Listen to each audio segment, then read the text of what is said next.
Buenas tardes, amigos y amigas televidentes. Este es su programa del arte del artista. Qué bueno es reencontrarme con ustedes cada domingo a su hora de almuerzo, que algunos ya tienen su almuerzo o que han regresado de fin de semana. Pues les cuento que hoy estaré hablando de pedagogía, de estrategia musical y qué debemos hacer para hacer algunos arreglitos de banda con el saxofonista licenciado en Pedagogía Musical de la Universidad de Pedagogía Nacional de Colombia. Además, coordinador académico de la Fundación Icolmoto Yamaha, muy preparado, un buen músico, de verdad lo que nosotros necesitamos ahora mismo como instructores, como maestro, el señor Fabio Terán López. Bienvenido a nuestro programa. Además de nuestra conversación, de nuestro comentario de la semana y muchas cosas más. No se lo pierdan.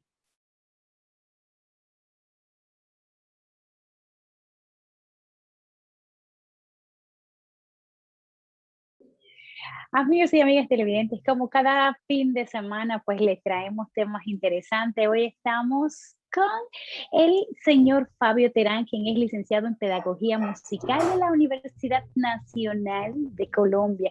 Qué gusto de verdad me da hablar de estos temas que son súper interesantes para nuestra pedagogía. ¿No? Bienvenido a nuestro programa, señor Fabio. Hola, muy buenos días, muy contento por esta invitación y más viniendo de un país que para mí la considero mi segunda tierra. Tuve la oportunidad de estar hace un par de años y bueno, soy amante del merengue, además como músico saxofonista que soy y por eso esa afinidad grande con República Dominicana. Muchas gracias por la invitación. Claro que sí, yo sé que estuvo recientemente, pero en línea, ¿no? En el festival Festival que estaba celebrando la Fundación Festival del señor Andrés Vidal. Yo sé que ustedes están haciendo un hermoso trabajo y que continúan haciendo un hermoso trabajo a favor del arte y la cultura y a favor de la educación. Qué gusto me da de verdad que ustedes pues estén haciendo este tipo de trabajo para la colaboración y que todos podamos juntos pues continuar con este tema de educación. ¿En qué está basado, señor Fabio, el libro de flauta?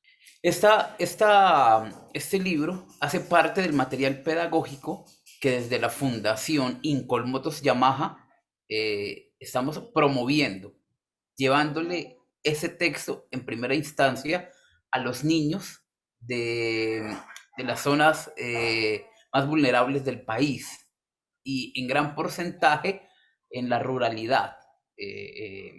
Adicionalmente, se convierte en una herramienta pedagógica fundamental para los maestros, porque es complejo encontrar material para la flauta dulce, pero pensado o intencionado en relación a la formación no solo del niño eh, enfocado hacia la música, sino aún más importante, un libro que contiene unas actividades para el desarrollo de valores, habilidades y competencias para la vida. Entonces se convierte en un método y en una metodología exclusiva. Es decir, aquí no vamos a encontrar el himno a la alegría, Estrellita, que si bien son canciones muy lindas, eh, aquí tratamos de colocar unas obras inéditas creadas por los maestros de la Fundación Incolmotos Yamaha, algunas de esas piezas creadas en clase por los niños.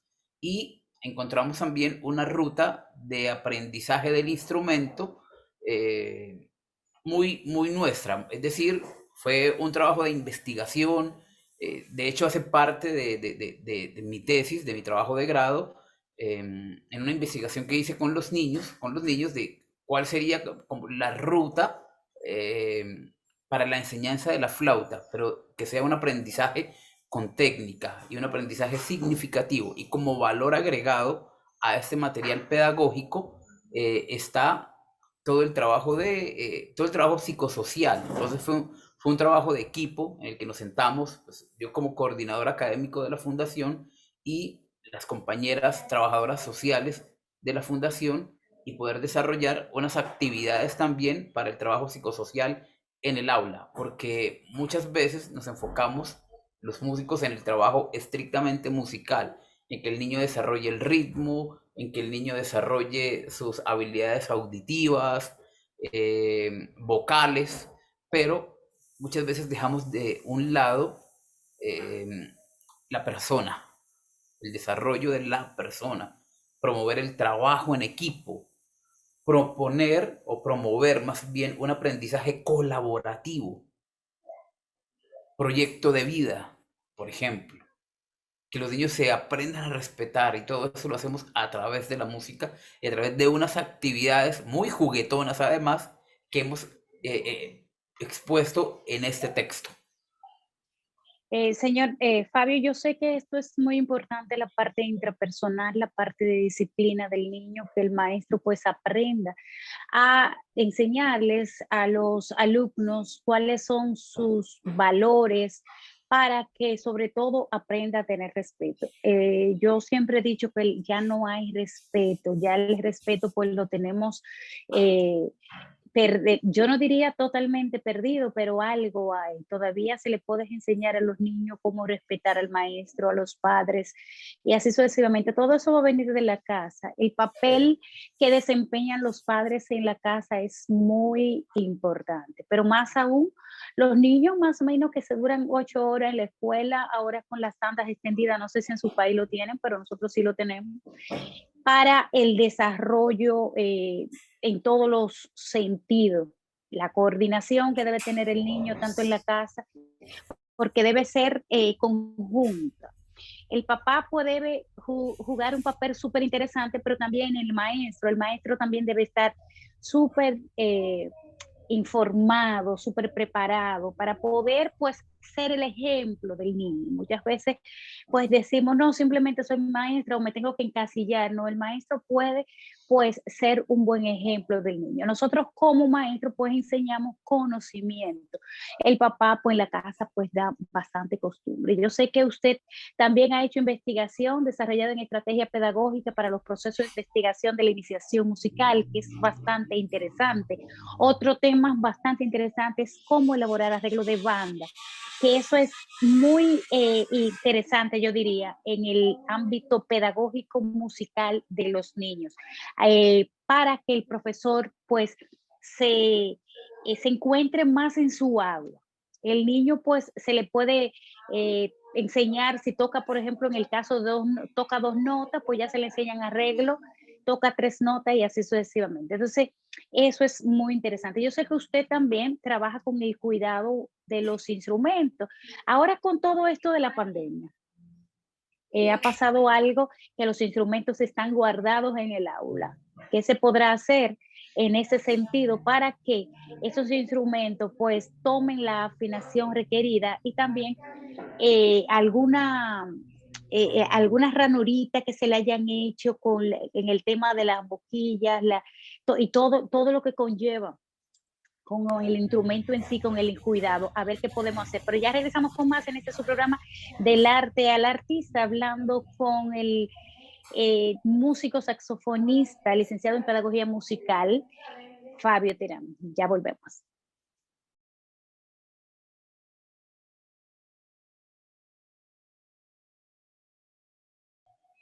Amigas y amigas televidentes, aquí estamos de nuevo en este subprograma del arte del artista, hablando de temas muy importantes como es la pedagogía, la enseñanza en la escuela musical, con el licenciado en pedagogía musical y saxofonista, también de la Fundación Icol Yamaha, el señor Fabio Terán. Bienvenido de nuevo a nuestro programa, señor Fabio. Muchísimas gracias. De verdad que me da mucho gusto que ustedes, pues, como profesionales, como investigadores, la parte estratégica pedagógica en el proceso de enseñanza-aprendizaje de los niños, le enseñen cómo hacer elaboración de arreglo de banda, cómo elaborarlo, ¿no? Esto es bastante interesante porque si aprenden 2 notas, se aprenden 3, ya están haciendo música y eso es lo que realmente el niño le entusiasma. Pero otra cosa es trabajarle la parte intrapersonal de la disciplina, que es un conjunto que el niño debe aprender para los valores que le conciernen como persona? Hábleme de esto. Claro que sí, mira, enseñar, o más bien educar, es enseñar a un ser humano a ser humano. Ese es, yo creo que un mensaje que debemos interiorizarnos todos los maestros y educar con el ejemplo. Si yo, si yo exijo en mi clase que mis estudiantes deben llegar temprano, pues yo soy el primero que debe llegar.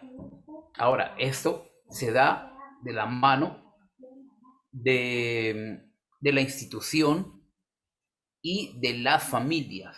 No es una tarea solamente del maestro, tampoco es una tarea solamente de las familias. No, es que yo solo voy a impartir un conocimiento. No, es muy importante que haya un trabajo de cooperación, un trabajo colaborativo entre las tres partes. Eh, por otro lado, en el aula de clases necesitamos maestros, maestros que inspiran, que forman, que transforman y que motivan, porque los músicos, intérpretes, los necesitamos en la tarima, pero en las aulas necesitamos maestros. Y lo digo por experiencia propia, porque yo primero fui músico e intérprete. Y la primera vez que tuve que enfrentarme en un aula con unos niños que además eran muy pequeños, porque era con prejardín, niños de 3 años, ese día me di cuenta que las escalas cromáticas, que las giras de conciertos que había realizado, que los métodos que me había leído para el saxofón no me servían absolutamente de nada. En ese momento yo no pude aplicar nada de eso. Los niños simplemente estaban ahí y no supe cómo capturar su atención.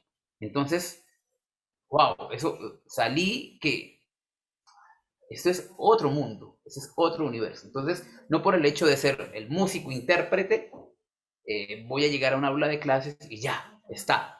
Ahora, eso lo da la experiencia, la preparación. Ese mensaje es muy importante. El maestro que se debe enfrentar a un aula de clases, pues debe conocer de didáctica, de pedagogía, de lúdica, de desarrollo de estrategias pedagógicas, de conocer los ritmos de aprendizaje de sus estudiantes. Bien, ahora en relación a los arreglos para las bandas. Algo muy importante que necesitan saber pues los maestros, cómo elaborar un programa de clase que es muy interesante. O sea, no hacemos nada, como dice usted, y como tenemos la experiencia de tocar un instrumento, pero hay muchas veces que usted le dice a sus profesores que son intérpretes, elabórame un programa de clase y no saben. La gran mayoría, por ejemplo, aquí pudiéramos decir que el 80% de los maestros músicos que están en el aula no saben elaborar un programa de clase. Pero eso se aprende, o sea, es cuestión de darle las instrucciones necesarias y que puedan elaborar cuáles son los objetivos generales, los objetivos específicos, para que ellos puedan, los contenidos, los recursos, todo, o sea, es un conglomerado de una programación para que puedan ejecutar lo que pudiera ser llamado proyecto, para que puedan tener un principio y un fin, que eso es lo que muchos no comprendemos. Entonces, cuando estamos, por ejemplo, dentro de alumnos, tenemos que manejar, como bien usted dice, la pedagogía, método de enseñanza-aprendizaje para que el niño pues comprenda, pero sobre todo tener una guía que nos lleve desde el principio al fin. Totalmente, totalmente. Mira, yo creo que un primer paso es que nos hagamos un examen de autoconciencia pedagógica, porque un médico, por alguna circunstancia, se le puede morir un paciente cada tanto, pero como maestros, mira, podemos estar matando 40 estudiantes cada hora.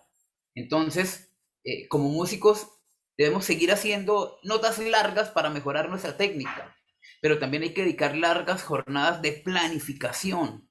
Sigamos estudiando las funciones armónicas, pero también debemos estudiar las funciones de los lóbulos del cerebro para aprender mejor. Sigamos estudiando por horas la lectura en clave de sol y fa, pero dediquemos también largas horas de lectura.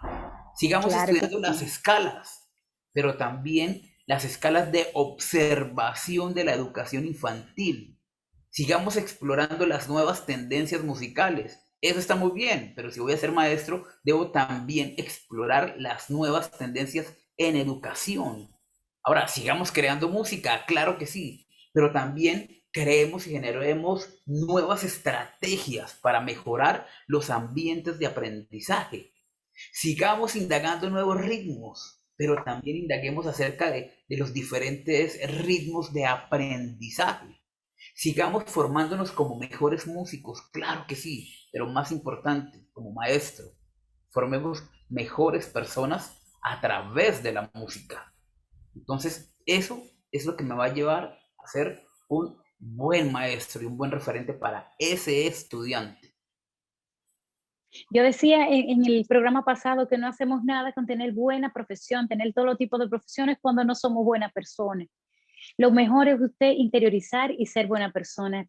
Cuando aprendemos a ser buena persona, entonces que somos buenos profesionales.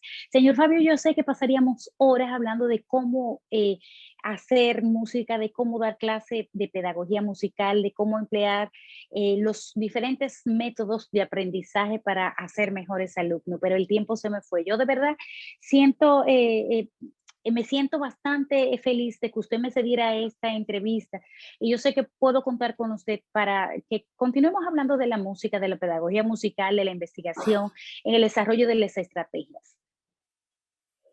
Muchísimas gracias a ustedes, no, por la invitación. Yo me disfruto mucho de estos espacios. Creo que es un país muy comprometido con el arte, con la cultura, especialmente con la música. Aquí los escuchamos siempre. Cuando tuve la oportunidad de estar allí, me lo disfruté al máximo también. Desarrollan un programa muy interesante en todo el país de bandas escolares. El festival que realizamos la semana pasada, gracias a la Fundación Festival, donde tuve la oportunidad de estar como invitado exponiendo nuestro método tocando. Además, tocando escrito con K. Muy interesante esto. Y eso está haciendo alusión a la palabra kando. Kando es una expresión japonesa. Es una expresión de profunda satisfacción, emoción, cuando encontramos algo de valor excepcional. Esto hace parte de la filosofía corporativa que transmite Yamaha en todo el mundo. ¿Qué mejor inspiración, qué mejor emoción que la que nos transmiten los niños? Eh, Esto es sumamente interesante en el campo educativo también. Claro que sí, una de las formas que podemos tener un futuro mejor es educando a los niños. Educamos a los niños y educamos jóvenes y personas adultas más bien formadas. Gracias del alma por cederme esta entrevista y ustedes, amigos televidentes, pasen feliz tardes y feliz inicio de semana.